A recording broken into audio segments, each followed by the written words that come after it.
RSS यह मानती है कि विगत 20 महीनों से मणिपुर जल रहा है और आगामी कई वर्ष लगेंगे मणिपुर में हालात सुधरने। यह हमारा ऑब्जर्वेशन नहीं है, ये भारतीय जनता पार्टी के जो मातृ संगठन जिनके कोख से भारतीय जनता पार्टी का जन्म हुआ है, वो संगठन मानती है कि 20 महीनों से मणिपुर जल रहा है। सरकार क्या कर रही है, इस विषय में जब उनसे पूछा गया, सरकार के मंत्री रहते हुए भी वहां पर कोई जवाब नहीं आया। आरएसएस वहां क्या कर रही है, उसका भी कोई जवाब नहीं आया। जवाब क्या आया कि रामकृष्ण मिशन वहां क्या कर रहा है, इस्कॉन वहां रिलीफ का कैंप कर रहा है, चिन्मय मिशन वहां पर काम कर रहा है, सरकार वहां काम नहीं। कुछ दिन पहले हम लोगों ने पार्लियामेंट में देखा, राज्यसभा में एक संवाद माध्यम का एक ऑडियो क्लिप जारी हुआ था, जिसमें आदरणीय गृहमंत्री जी का आवाज था। वहां के जो बीरेंद्र सिंह जी, वहां के जो मुख्यमंत्री थे, उनके बीच का संवाद कि कैसे बम मारते हो, छुप के बम मारा करो। ये संसद की बात है और आरएसएस ने भी कहा कि वहां पर सरकार ने कोई काम नहीं किया। मैं भाजपा से पूछना चाहता हूं कि बहुत ज्यादा आपको जनजातीय समुदाय से प्यार, तो नॉर्थ ईस्ट में जहां 100% जनजाति बहुल के लोग हैं, उसको आपने क्यों उसकी अवहेलना? यह बहुत बड़ा प्रश्न है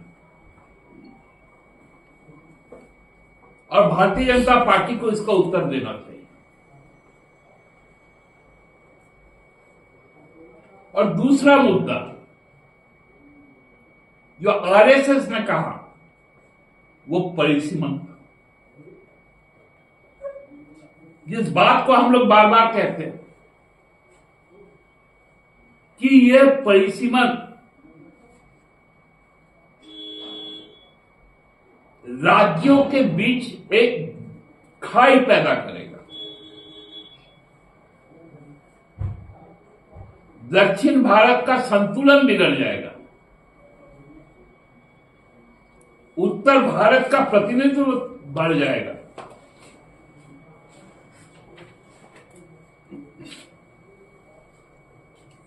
दलित, आदिवासी, मूलवासी के आवाज पर रोक लगेगा,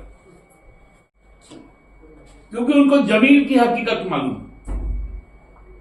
लेकिन भाजपा को सत्ता मालूम। भाजपा सत्ता के लिए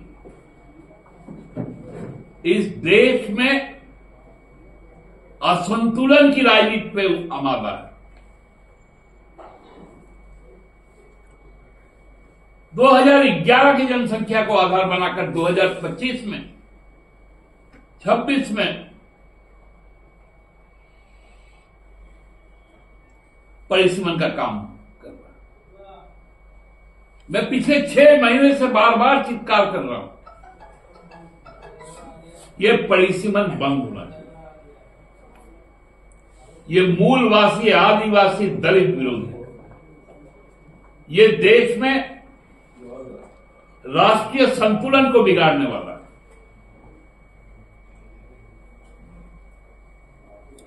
डिस्प्रोपोर्शनेट ऑफ रिप्रेजेंटेशन हो जाएगा।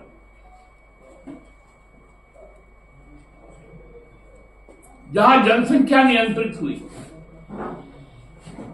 उनका हक मारा जाएगा और हम पर जो शोषण करने वाले लोग हैं उनकी बहुतायत हो जाएगा।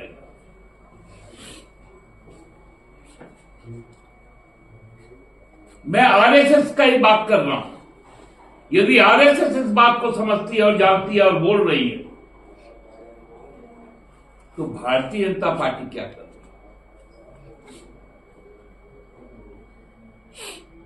अभी सदन चल रहा है, नेता प्रतिपक्ष भी ट्राइबल है, यहां के मूलवासी आदिवासी। सदन क्योंकि वो भी ठाका में रहे हुए,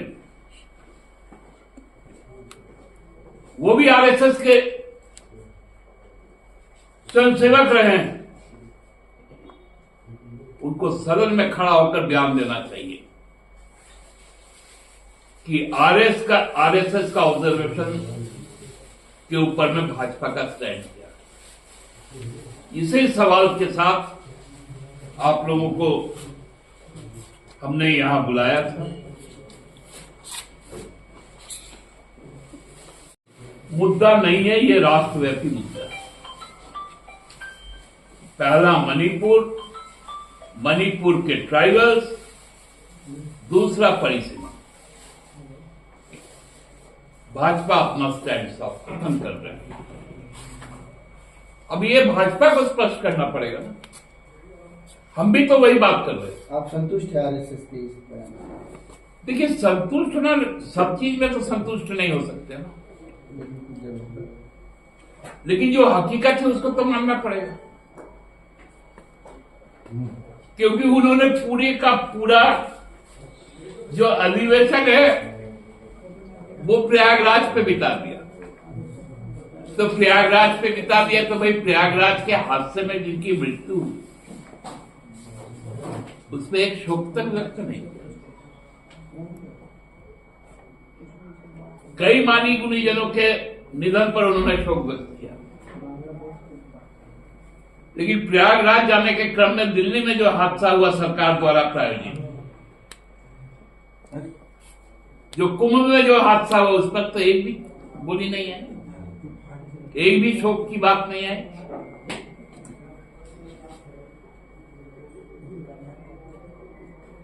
लेकिन बात कहीं ना कहीं घूम फिर के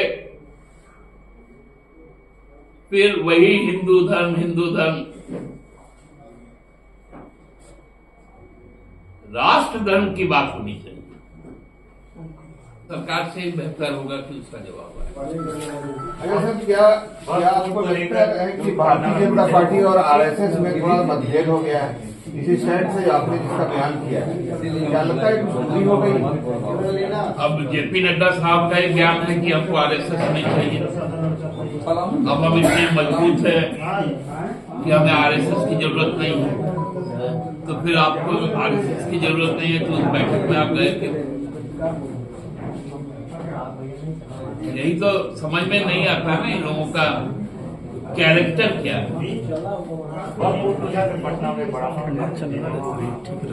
वक्फ बोर्ड को लेकर 26 तारीख को इमारत शरिया के साथ साथ कई मुस्लिम संगठन वहां पर जुटेंगे और उनके तरफ से गुरुजी के नाम पर एक खत भी आया और उस अनुरूप हम लोगों ने भी उनको समर्थन देने का वायदा किया और 26 तारीख को वहां पर जो गर्दनी बाग में जो धरना कार्यक्रम होगा उसमें मैं भी शामिल होऊंगा। और हमने पहले भी बहुत साफ शब्दों में आपसे कह रखा है कि वक्फ बोर्ड के कानून में जिस प्रकार की विसंगतियां लाई गई उसका हम विरोध करते हैं और वक्फ बोर्ड हमारे यहाँ पर ऑलरेडी कॉन्स्टिट्यूटेड है। हमारे ही सांसद जनाब सरफराज जी उसके चेयरमैन हैं हम अपने यहाँ पर जो हमारा जो वक्फ बोर्ड का कानून है, जो बाइलॉज है, उसको पूरी तरह से लागू करेंगे। जो अमेंडमेंट आया है, जो अभी तक पास नहीं हुआ है, अब ये तय करना है तेलुगु देशम पार्टी को, जनसेना पार्टी को और जदयू को कि वक्फ बोर्ड पर उनकी क्या है। मैंने तो आपसे स्पष्ट कहा कि परसों के धरना में मैं शामिल होऊंगा पार्टी के तरफ से।